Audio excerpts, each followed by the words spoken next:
Welcome to 10,000 Women, 10,000 Stages. Empowering women like you to amplify your voice, your message, your movement. We believe that if 10,000 new women stepped into high-level leadership platforms, we can transform the industries across the planet. 10,000 Women, 10,000 Stages. And now your host, Narissa Street. Hi, how are you? Welcome to 10,000 Women, 10,000 Stages.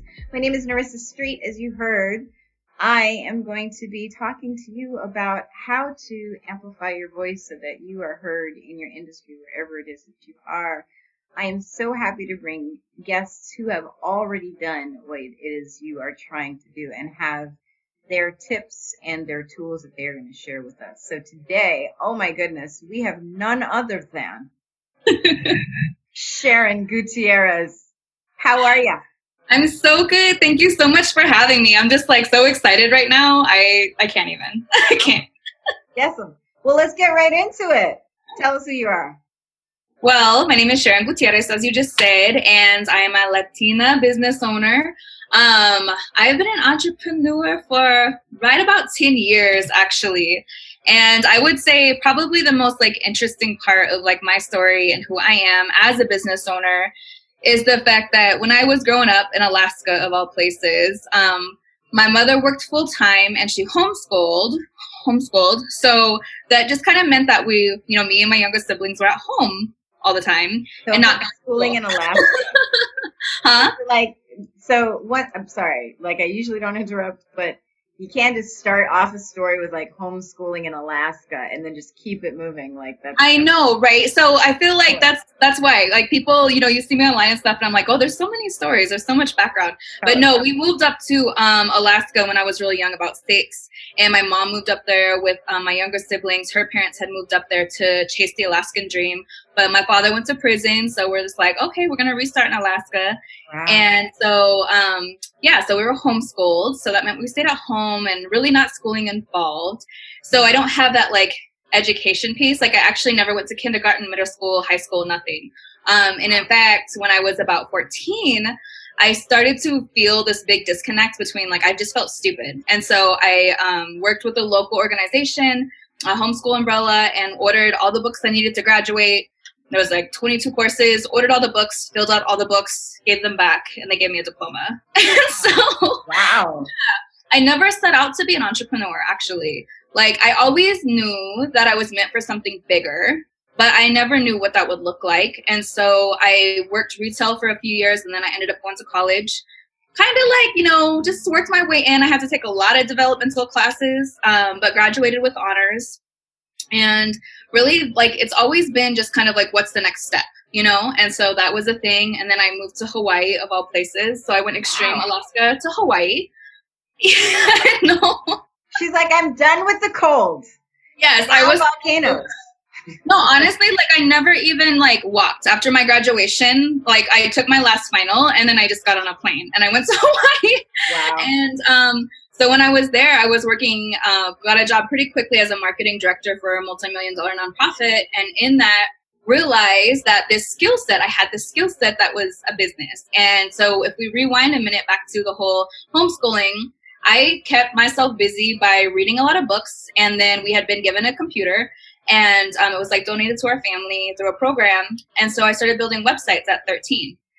And so, my first website was for a nonprofit and I was 14. And so I was just a really, really nerdy, awkward kid.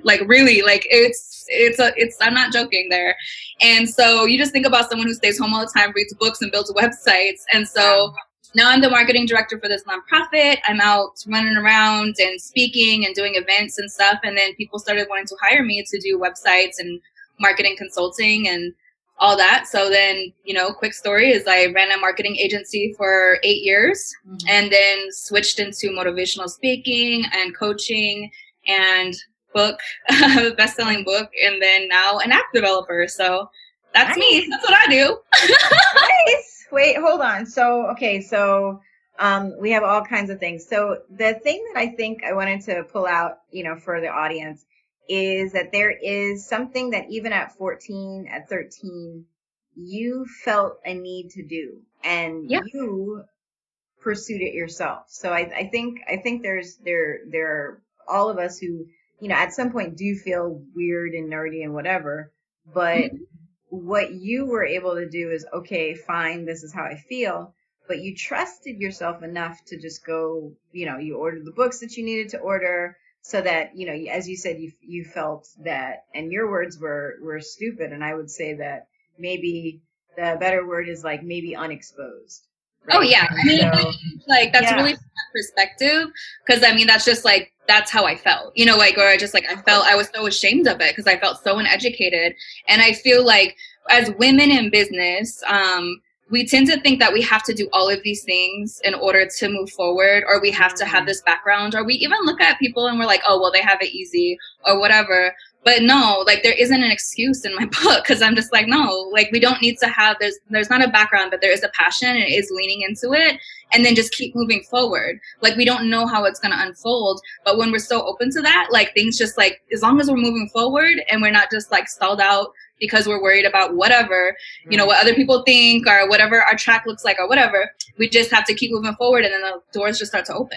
Yeah. Oh my gosh. And you're definitely saying that and living that because, oh, hey, I'm just going to hop a flight to Hawaii. So did Hawaii just come? And I want us to like follow that thread. Was Hawaii just like, you know what? I want to move to Hawaii. Or was it like, here are a list of places I could go. And I just, was it random or was there a thought behind it? I mean, there was definitely a thought. After Alaska, as I got closer to being done with that chapter, I knew I was not going to stay. And I had actually almost moved to Hawaii before. So it ended up being like Atlanta or Hawaii. And then there was a boy in Hawaii. So, of course, that went out. So I was like, tropics, and there's a boy. Okay, I'm going to do that. That didn't work out, but I'm still so thankful for that experience, Yeah. And so, while I started there and I was there for, pretty much my entire entrepreneurial journey, I was in the relationship for a while, then I was single for a while, and then I actually did end up full circle back in Atlanta for a couple of years. And then now at this point, I'm pretty much nomadic, like I'm just like, oh, I'm here now. Like right now I'm in Denver of all places, just hanging out and then just seeing what's going to happen next. That's fantastic. So then the question is like, so now that you started from websites and there was like a jump there that I want to pull apart here. So you were making the websites at home, age 13, 14. And when you went to Hawaii, did you have the job already or you landed and were like, well, here's my portfolio? No, I pretty much landed. Then I started kind of meeting people. I think I worked at Starbucks when I first got there because, straight out of college and it was kind of hard to find a job then. And so once I got the job, it was based on my previous experience. And so I was like running all their social media and stuff. I've always been pretty technically minded. So social media and ads and all of that stuff. So when I transitioned, I actually started my agency while I was still working full time and, had their blessing and everything. But I hired people right from the get go because I couldn't there just wasn't enough time in a day. And so we did primarily like social media marketing and some website design. And then over the years, that shifted and changed so much. And then when I transitioned into coaching about 2 years ago, that was a really big deal for me because the agency was really successful, but I was really unhappy. I had really just built myself into this job. I really took a lot of pride in hiring people here in the US, hiring women, hiring minorities.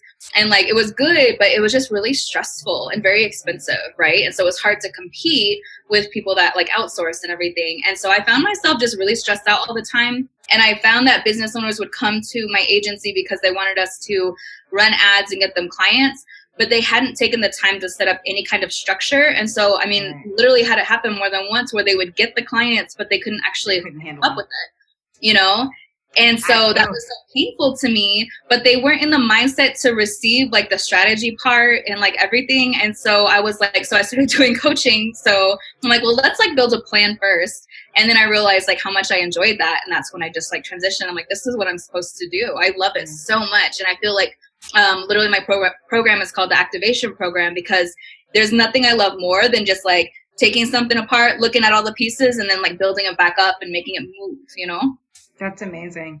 And I'll tell you, I felt the same way with some of my clients when I first started doing my work. I was a relations manager, community relations manager for a bookstore, and would work with local authors. And exactly the same thing you're talking about. We have the event launched, they're ready to go, the books are being purchased, and they didn't have a what was next. Yes. And it would drive me bananas. I was like, these people are waiting for you to like tell them what's next, to have a business card, to follow up with you, to get on an email list, something. And they would just, you know, and I ended up doing the same thing, having some, you know, starting to coach creative people on, you know, how do you prep for the money that you say you want. Oh, So, yeah. yeah, it's amazing. And and it's a really amazing thing to be able to follow the thread of your passion as you're doing, and then find that all of the skills that you've built up are now going to be ready to they're just going to buoy you into the work of coaching, which is amazing.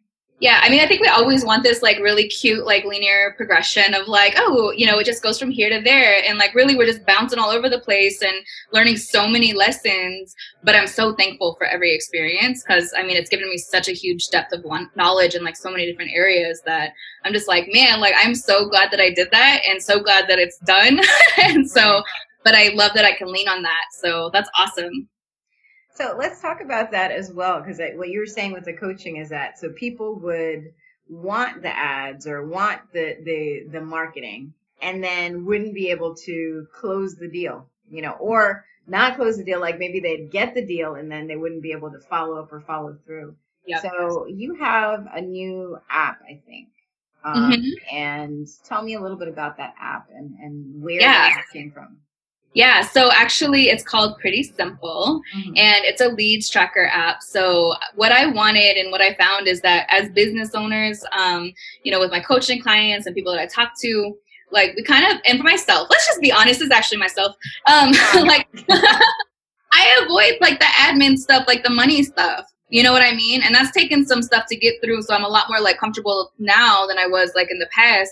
But I would find that I would just avoid it. You know, like how many times, I don't even want to think about how many times like I missed out on opportunity because I just didn't follow up that extra time, you know? And so I'm super technical, but I still didn't enjoy using Salesforce, and I use all these different CRMs, and I just didn't like it. I always go back to the whiteboard, but that's also not very practical. And so I break down what you mean by whiteboard. Like an actual like whiteboard on the wall, dry erase markers, and like writing down all of my leads and how much they're worth. And so that's right there. Like I'm like, she's talking about the one that I have right there. My colors, like have to go. Yes. So tell us about this whiteboard, this non-whiteboard. Yes. App. So I started like, so I would track my leads that way. And I really found that to motivate myself, I needed to not just have the name, but like also the monetary value, like the money that was on the table. And so, you know, I would organize that, but then I would keep notes about like, when did I follow up and when to follow up next and everything. And I found that really like sometimes the sales cycle can be a little bit long depending on what type of project, especially if it's a more corporate client or something, right? And so I started kind of keeping track of it in my notes app and having them organized by cold, warm, and hot, and then the date when to follow up. And it was just so tedious, and I didn't enjoy it. And so I was brainstorming with my friend, and he's a programmer, and we worked together on like dozens of projects before. And I was just like, I really want to do this app, and we decided to just go ahead and do it. And so I pulled out all my drawings, and I had every single screen, every single button, every single thing like thought out. And so really it's just a place that's fully, it's all in one spot. There's no fancy integrations. It's self-contained, drag and drop, put in a lead. And then you get to see like a little chart of like how much money is on the table by like hot, cold, warm lead. And then have everyone followed up, and you get a little alert. And I'm just like, this is everything. It's fantastic. So for people who are, they're used to being an employee, right? So a lot of my audience is one person, right? Yeah. So one person, one business, like I'm a solopreneur, and they're used to being an employee and having the customer handed to them, right? Yep. So now they're stepping out, and now they have to be, as you say, the Salesforce, right? And haven't even, because I know the Salesforce system, the platform, but Yeah. oh my God, right? Yeah. So with that in mind, think about, so I want to break down a couple of words that you said and you threw out because you are a salesperson, like you have that in mind, but I want to break them down for the audience. So first, let's go for the first one, sales cycle. Tell me what that is. So sales cycle is the time that it takes from like meeting a prospect or touching base or getting them as a referral or an inquiry and then actually closing. So sometimes it's very short and sometimes it's very long depending on the type of industry. So example would be something that would be shorter would be like, oh, I don't know. Maybe if you're doing like e-commerce and you're selling some body butter, right? You know, there might not be a long size sales cycle. You see it, they buy it. You know, maybe they see a couple of ads. But for a $10,000 or $20,000 website, it might be 6 months. And so based on your industry, you know, Google it, look it up and kind of see what the standard is and you'll understand how long it's going to take to close something. And that is really great to think about because I think what ends up happening is that you get a lead, you know, or a referral of something. And then when you don't close the deal immediately, you think, you know, I did something wrong, I screwed up or whatever. But if you understand that, you know, what you're doing is building relationship and that, as you say, the sales cycle is longer, then you have the stamina to move into it. Okay. So then you categorize your leads and your lead would be what we're talking about in the sales cycle as the person who was referred to you or the company that was referred to you. They become a lead because you haven't closed them yet, right? Okay. So you got the sales cycle. You categorize your leads as cold, warm, hot. What are those three? So, I mean, this is just my definition. I know there's more technical ones for sure, but a cold lead to me is someone who, most of mine are just like they've at least expressed some interest or you were introduced maybe by someone. So it could be a referral. You know, if you knew someone and you introduced them to me, you know, it might be, that's a warm lead, right? So there's some kind of like connection, but if it's cold, maybe they just reached out on Instagram or something, but there's no connection built. It can be cold at the beginning or at the end of the cycle, or it might just be like jump straight into hot. So cold would be just, you know, like in temperature, it's as farthest away as it could be as far as closing. Warmer is there's a connection, there's a conversation, and hot is they're saying yes, but it's not closed yet. And so you can have someone come in at a hot and like, I have that happen all the time. We can definitely talk about that later. Like with social media and everything, people call me and I show up on my calendar and they're ready to work with me because I've worked through the entire sales cycle online. And so, yeah, that's a really nice way to do things. I'll definitely like give you some tips on that. Sure. But they come in as hot and they just close. And then sometimes you'll have a client that's hot and they're like ready to close, but then they disappear or they don't respond. So you might move them in the cold category, wait a couple of months and follow up one more time before you consider it a lost deal.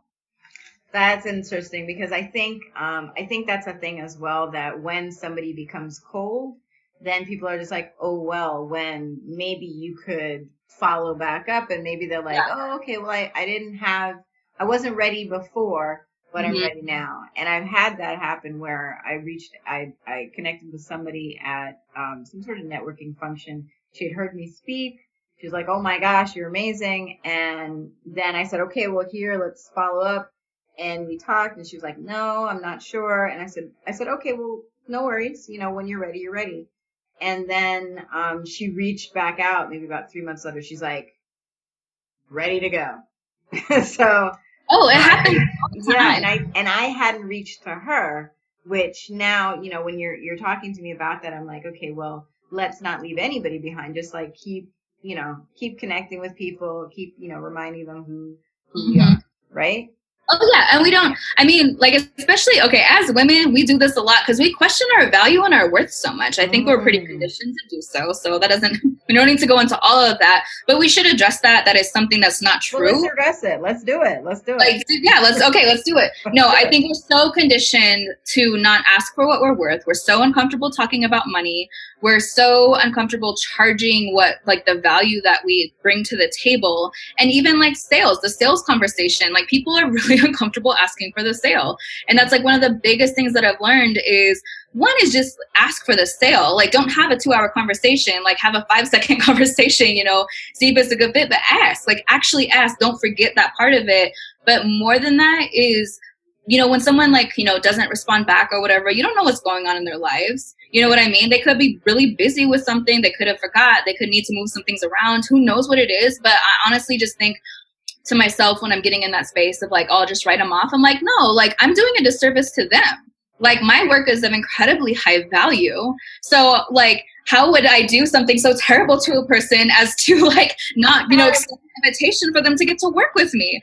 And I'm just like, that's how it should be. And that's how I should look at it. Because if I don't believe in what I do, you know what I mean? Then what am I even doing? So it's really having to like get into that and say, okay, I'm not going to make a decision for them based on what I don't know anything about. I'm just going to go ahead and extend myself again and not make assumptions. Like that's huge. Don't make assumptions because you're leaving so much money on like, I love that what you just said. Like, I'm not going to make a decision for them. Mm-hmm. Like, I'm just going to lay it on the table and say, here is this amazing, tremendous value. Yes or no, but not making the decision, not deciding, well, they don't need me, or well, they don't want. They must come into someone else. Or I mean, even in the early stages, a huge part of my journey, like running the agency, was that I was really comfortable hiding behind it. So it's like, oh, this was my agency. It was named Sharon Surprise. So I mean, I would be offered jobs from my agency. Yes. Woo! People wouldn't even want it. Those of you listening and not watching the video, those of you listening, she touched something right there when she said hiding behind the agency. Those of us who have worked for agencies that do good in the world, we tend to do that. We tend to hide behind the agency instead of going on out and having a being the face of the service and the value and the worth. So yeah, so I pulled back a little bit because you touched my soul there a little bit. Well, it's huge, right? I mean, because it was so scary. I didn't want to be out there. I didn't want to be the face of it. I was really comfortable letting other people think that I work for someone else, because that's scary, right? Yeah. And people are going to judge you or think that you're not enough because you don't think you're enough. You know what I mean? That was my experience. Right. I didn't see myself of enough value to be able to, just lead with that. And so it took a long time. But then once I started realizing that and gaining that confidence and realizing that I'm really good at what I do, and a lot of people come up to me and they'll say, oh my gosh, you're so confident. I'm like, well, it comes from two things. One is the decision. Like I choose to be confident. You know what I mean? And you have to you do whatever you need to do to get yourself hyped up and walk into that room and, wear your heels or whatever you need to do to feel powerful and choose to be powerful. And then second is inexperience and taking the time to really master what you do. Like, if you're going to do something, don't half-ass it. A lot of people say, oh, you're building an empire. You do all these things. Yes, this is 10 years in, and this is 10 years in with a lot of sacrifices and a lot of work, okay? Right. So, lead with your thing. Get really good at it. Take the time to master and become, it will build your confidence. When you're really good at something and you start looking at the others and you're like, you know what? I'm kicking ass with this. And that gives you the confidence to keep moving forward. So don't, phone it in and then wonder why you don't feel confident. You know what I mean? Woo! Let me tell you something. I say this kind of thing all I just, there's certain things that I wish I could high five you. So there's certain things I don't teach because I don't have mastery of them, right? If I say I'm teaching something, you better believe I know what the hell I'm doing. Mm-hmm. And it's like, oh my gosh. And I talk about that, just how you can have an authentic presence if you know what the hell you're doing. But yeah, I see some people who are like, this is what the market needs, so I'm going to go jump on that. And I'm like, oh my God, girl. Sorry. Yeah, I'm so glad we met online, social media. Sorry. Having a moment here. So you said ask. I want you to tell me what an ask looks like. I literally, when I tell you my audience was like, can you please find some help with sales? Because we have we're stuck. And I'm like, okay, let's do it. So what does an ask look like? You've got a corporate training client and, you've warmed them up a little bit. And you had the relationship, you talked to, I don't know, a development officer or whoever it was, some marketing person. What's the ask look like? Can I back up 2 seconds and like Absolutely. just process? Okay, cool. Because I'm really passionate about this topic, and I feel like go ahead. if you can understand these pieces, it will change your life, right? Okay, so number one, like, know what you're selling. Like, no, don't just know the features of what you're selling, know the benefits, right? So I can say that I'm selling you this cup, but it's like, okay, what? That doesn't mean anything. But I'm like, but it's made of diamonds. And it's the most expensive, beautiful cup and rare in the world. And like all of these things, I'm explaining to you to the value of it, not just the features like, oh, it can hold water, right? So understand what it is that you're offering and the benefit that it has for the customer, right? Know who your customer is. If you say, I have so much attitude, I'm sorry. I'm not sorry. It's the truth. Sorry, go ahead. Everyone says, there's a lot of people that say like, oh, everyone's my target market. Everyone is not your target market. In no world is everyone your target market, because that includes 2-year-olds and 96-year-olds. You know what I mean? Like, have a target market. Know the people that you're our ideal client. It might not be like, maybe you can work with different types of industries, but have the industry that you really love working with. Like, have an ideal client, know who that is, right? And then put yourself in front of them. That's marketing. Like, that's the whole process right there, is get yourself in front of them. And then the ask. It can be in several different ways. So let's use social media as an example, right? Mm-hmm. So a big part of my marketing strategy is creating content. So blogs, checking in. I understand that people follow me not for the marketing per se, but because they like to see the behind the scenes, right? Mm-hmm. So just showing them the behind the scenes. Now, if I were not to ask, I would just go about my merry day and show them behind the scenes and never say something. But I do ask. I say, I make the post like, hey, who wants to work with me? I'm a coach. It's that simple, right? Here's a link to book with me. Or I'm starting this new course, like try it out, like doing a slide in my stories, doing a post about it, whatever. So that's like the first step of ask, especially on social media. People love to do social media, but they forget that they actually have to tell people what they do. And so like I'll do very blatant posts where I'm just like, hey guys, like it's been a couple of days since I mentioned this, but I am a marketing coach and this is what I do and I'd love to work with you. If you're interested, you know, here's where you can sign up, and give them an easy way to access you. Now, if you've moved through that process and you're having the conversation, the first thing to do is to listen. Like you already have the conversation, so they have some idea of what you do. Right. People go in too quickly to say, I'm the answer to your problem. Well, you didn't take the time to actually ask what the problem is, you know, so you're positioning yourself and you don't even know if it's the right way. So I take the time to ask and see, like, what are they needing? What are their pain points? What's working? I always ask, like, what's working really well for you? What's not working well for you? And why did you want to meet with me? I love that question because they're always a little confused, because I'm just like, no, I just really want to know. There's like a lot of people who do what I do. Like, what made me stand out? Right. And so they'll tell you exactly what it is that made you unique and like why you're at the table. And you'll learn so much from that. So that way, when you are ready and you have that conversation, then you say, okay, well, this is how I work. You know, this is the parameters. Like, would you like to work with me? Mm-hmm. It's that easy.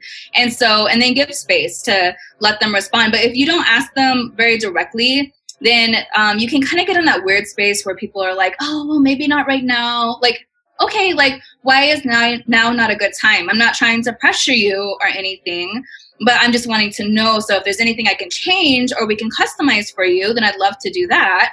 And then they'll tell you like, oh, the price is too high or whatever. Sometimes there's something you working out, but also sometimes you're like, okay, cool, that's my pricing. I'm not moving on it, so you can call me later, you know, and I'll definitely, is it okay if I reach out with you in 3 months?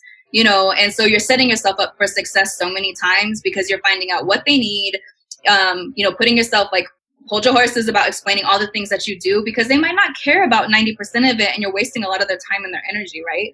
And then just like just ask for the sale, ask if they want to work with you, ask if they want to buy your stuff.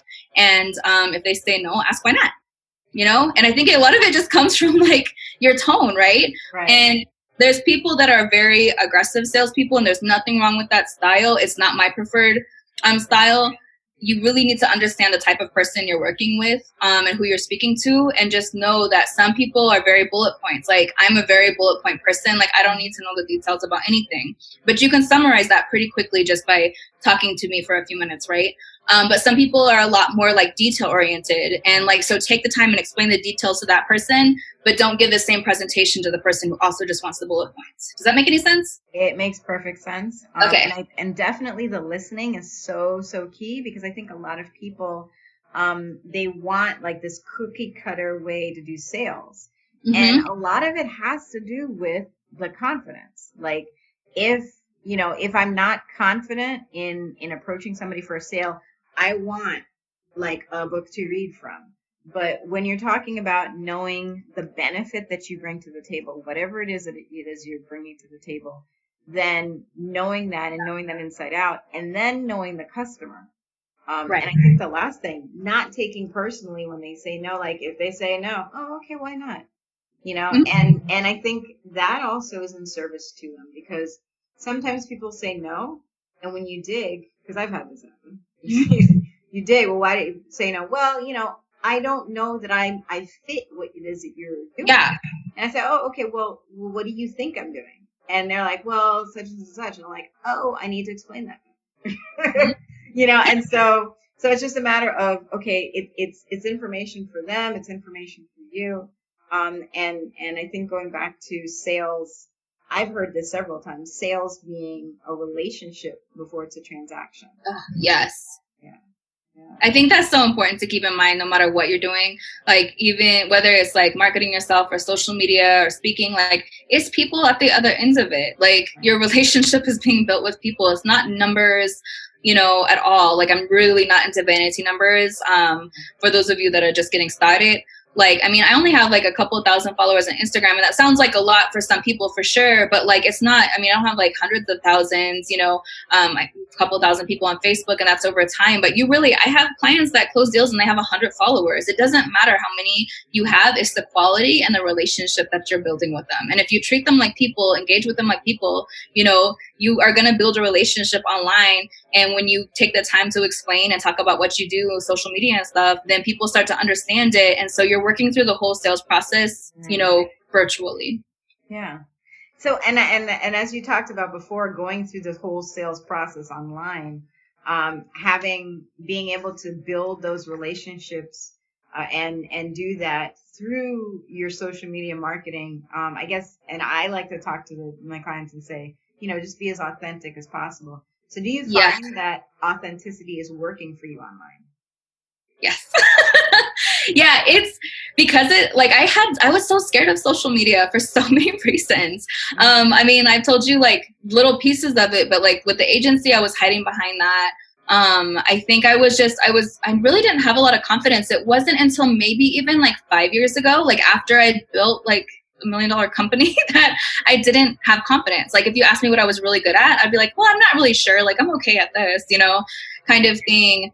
And I think that it's just a mix, from past experiences and then society and all these things. Like, I felt like I needed to be this person. I needed to be more professional, or quieter, because that's supposed to be more professional, and like all of these different things. And then I just realized, my God, it's like not me. And I started realizing the drastic difference between how I was showing up. And I was finally got sick of it. And I'm just like, I'm sorry, but like, fuck it. Like, I'm going to be me. And so I just started kind of like leaning into that. And so then with the social media side, I started doing more social media and putting myself out there. And then you get like the comments, right? Oh my goodness. Like that would just devastate me. Wow. And, people would send comments, all kinds of stuff that was really hurtful. And then I started realizing the only comments that hurt were the ones that I believed a little bit, or I was self-conscious. Say that one more time. The only comments that hurt were the ones that I believed a little bit. One more time, because somebody who was listening, they went to the kitchen and I just literally got chills, but it's true. The only comments that hurt are the ones that we believe. Yeah. So when you start feeling that and you give it yourself the opportunity, because you're being vulnerable and authentic and you're showing up as yourself, and then people don't like it, and it causes an emotional reaction, like look at it and say, why do I not like that? Why am I so self-conscious? Like one of them is like my voice, when I had a radio show, I just, was really surprised that I could do that. And they even wanted me to do it, because I was like, you want me to talk? Like I'm not the most articulate person in the world. And, then it was like, okay, so I did that and I got some confidence. And then I spoke for like 6 years on marketing. And then when it switched to motivational speaking, it was actually my first international gig. And they were like, actually, we wanted you to come talk about marketing, but we changed. We want you to talk about your story and like bring energy and like the whole thing. And so you're not going to just touch on that, my darling. You're going to have to say a little bit more. Thank you. It was such a huge moment because I was going to the Bahamas for this women's conference. And so I had my presentation. I was going to talk about marketing. And then I had actually done a radio show with the host of the conference. And she changed her mind. And she was like, no, I want to hear, people need to hear how you came from nothing. People need to hear the way that you look at things and how you handle things and how you've built your company. And so that they can be inspired, that they don't have to have anything a certain type of way, but like just that momentum and how you've done it. And I remember calling my friend and I was like, I think it was a mistake. I was like, does she know I'm not articulate? You know, and she's like, did you talk to her? You were not on the phone? Because I had that. Excuse me, I had that belief though. Like I really just felt that way. And so because I was not so comfortable showing up with my authentic self. And so like I just made the decision. I was like, oh my gosh, like it was a huge, again, back to the confidence thing, experience, like, you know, helps like, you know, breed that confidence. Right. And so I was like, you know, I'm going to do this and I'm going to completely own it. So I did my whole presentation with no words. I literally just had pictures. And my very first picture was me at 10. And I was just this, you know, I was so little girl. I looked so sad though. I was really heavy, you know, and really dark. And like, for me, like that was always like, something that I had like things, you know, issues with. And cause like the rest of my family wasn't. And then, you know, very heavy and just like, I just looked broken. And so when I showed that picture, I was just like, this is like that person who she didn't have any dreams. You know what I mean? And that you like, when you go from not having any dreams and not having, like, it's just surviving, you know, so many of us know that, what it's like just to survive. And then to go to that next step where I didn't have a dream, but I built a website. And then I didn't have a dream, but then I showed up for college. And then I didn't have a dream. And then I, you know, got a marketing director job and then all of these things. And now I'm just like, God, how honored am I to be able to go and share that so somebody else can feel excited. And it just doesn't matter. And so to be able to see like other girls that like look like me, you know, I want to be able to show that you can be Latina in business and you can do something. You don't have to have all the fancy education. Like if you have that, it's amazing, but it's your own experience and going through that. And being open and willing to learn and feel and heal and all the hurts and everything, going full circle to tie that back up. But when it comes to the comments, like the things that hurt. So my voice was, you know, I felt hurt about that and the different things. And then I just like, you know, like I'm good, you know, start loving yourself and then it doesn't hurt, you know? Woo! Did you hear that? Did you hear what you said? Mm-hmm. Did you hear what you said? Start loving yourself and then it doesn't hurt. Mm-hmm. Please, those of you listening and watching, I need you to make sure that you come to this episode and episodes around it with pen and paper. We're always going to be giving you the nuggets. Yes. Okay. Oh my goodness. Oh my goodness. Oh my goodness. There's so much. I have a list of questions. You've answered like 5 of them already, which is great. So, okay. So going into this now where you're starting to heal the self-confidence. And then now, of course, you're a beast in sales. Yes. Here's the other side of it, right? And this is a thing I think a lot of people are also concerned about. They're going to step out, right? They're going to step out on stage. They're going to step out into their industry. They're going to start being the face of whatever their movement or the message is. And then there's going to be a failure. And it's a failure in public. Have you ever had one of those? Oh, yeah. Which one? How'd you deal with it? How did you deal with it? How did I deal with it? I'm trying to think of like failure in public. I mean, I've definitely like tried. I think. Oh, okay. Here's a good one. I went through a phase, and I really was in the heyday with my agency, and I wanted to launch a clothing line. And so I got really excited about it. I did like, you know, had like test markets and everything. Did a Kickstarter. And it was doing swimsuits for like plus size women that are still sexy, you know? And so, and it was called Lucky Latina. And I was really excited about it. And had built up all the social media and everything. And it had just started to get some traction. And then I realized that I couldn't do it. Like I did not have the capacity. Like I was going to burn out. I was going like, things were falling through the cracks with my other business. And I was like, I cannot do both. And I need to know, like, where's my heart at? Like, and I shelved it. Like, I just shelved that whole project. And and so people would ask about it and things like that. And like, so I didn't really feel a lot of shame around it though. I just like, I really just told people. How did you handle like people asking about it? What did you do? How did you handle people asking about it? Well, I mean, I think at first, going back to the whole comments only bother you if you believe it, right?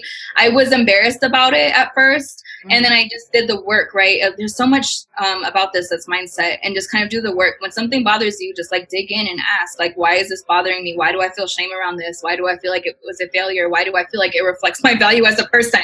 Like, why do these things have to go so deep?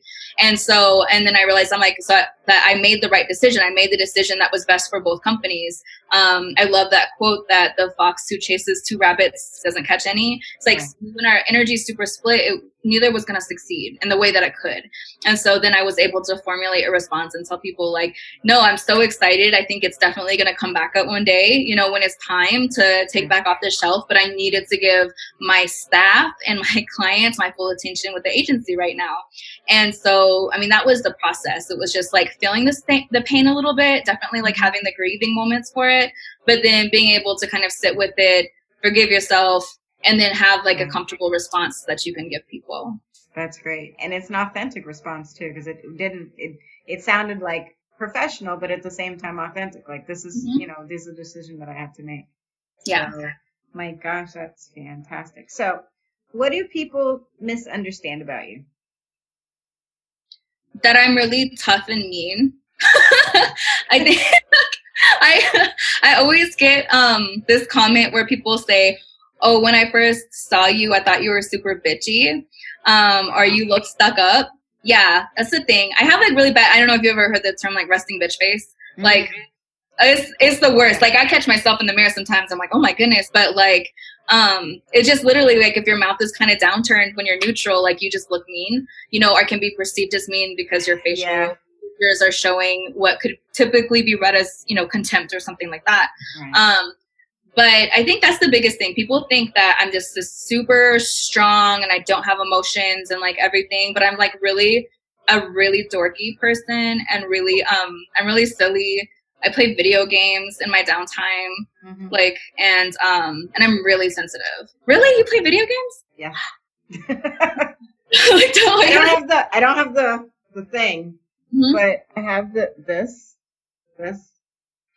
Yeah. I love it. I can't, like, I have been caught and like, like, stop that. I'm like, oh, okay. I'm paying attention. I promise.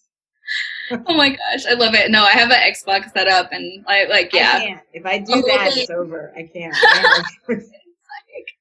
I need to write. Like, I need to write. If I have an Xbox, I'll never get to the writing. So. Oh yeah. So, okay. So, a few more questions and then we're going to wrap up. So, the amazing, just want to just kind of put some things in just to encapsulate. So we talked about sales. We talked about just really having a conversation about approaching and understanding the worth of what you bring to the table. And so having a conversation, being willing to understand the sales cycle in your particular industry. So you did tell us about going to Google or just other places and doing the research, understanding our benefit, understanding the things that our client or, the people, our audience might want. And then understanding how to categorize your leads. You mentioned a really cool app that you've developed, to help people categorize their leads and keep up with the follow-up, because I know follow-up is where the finance is, right? So, I know I've definitely gotten better with it, and I don't take on projects that I can't follow up on anymore. And, so looking forward to hearing more about that app. And, you talked about your journey, and your journey is fantastic and amazing. And I hope everybody, hears that, you can negotiate your worth, and have the confidence, but there's so many gems that were dropped. So I want you to, the last thing, what experience transformed you? Oh my goodness. I couldn't get like a little heads up on that one. What experience transformed me? Yeah. What experience? You know, there's so many. I'll tell you an experience that transformed me. So in my life, like I've had like a lot of different, traumas, lots of near-death experiences. Like I got in a car accident and actually like broke off my hands and they put it back on and all kinds of stuff. Wow. Like just like more than, some people for sure. And different, like I was in an abusive relationship for a long time and some of those things. And what was the transformation, I think, was I remember talking to this gal. Her name was Andrea. And we were talking a little bit about like trauma and things. And she gave me this like beautiful example. And she said, you should feel like honored, that you've had these experiences. And we talked about how some people live a life of mediocrity, right? It's like there's no real depth of pain and no real depth of joy. And I think for some of us, we have experienced so much hurt, so much pain, so much death, so much trauma. And it feels like it's so deep, right? And it's like, how do we come up from that? But if we can look at it and say, but we can have the equal height of happiness. And so if our capacity for love and passion and all of the things is so much greater, like, I think for me, that was something that was transforming because it allowed me to really see that and say, I spent a lot of time in the dark side of things and I'm ready and I'm open to the idea that things could be so much better and that I can anything that I think I can do, I can go so much farther. And for every experience that I've had, whether it was good or bad, it's given me this ability to relate to so many different people on so many different levels. And I'm so thankful for that, because that's created who I am and I'm really happy with who I am. Wow. So I think that was a transforming experience. Wow. That's really amazing. That's a lot. No, it's and the depth of pain to the depth of joy and the capacity. That's amazing. That's a great insight. Thank you. That's an amazing way to leave us. So you're gonna tell us definitely where we can find you, where we can follow you. Tell us about the app, where we can find the app as well. And then that'll be it for us. So awesome. Tell us that where we can find you. Yes. Well, first of all, thank you so much. This has been amazing. I'm like, wow, we just kind of like went all the places, all the places. But it felt good. And I know that somebody was meant to hear all of that. So I'm really excited about that. I can't wait to hear what it means to someone. So to find me, www.complimentsofsharon.com has everything on there. So you can find my app and my book and like all the things. So that's kind of the central hub of where everything lives. The app is called Pretty Simple. So it'll be on the App Store soon. But for now, just go to complimentsofsharon.com. You can see everything. And that's SHARON. And then on Instagram, LinkedIn, and Facebook, I am Sharon E. Gutierrez. Thank you so much. Thank you for tuning in to 10,000 Women, 10,000 Stages. Share this episode with someone who needs it. Find us at 10,000women10,000stages.com.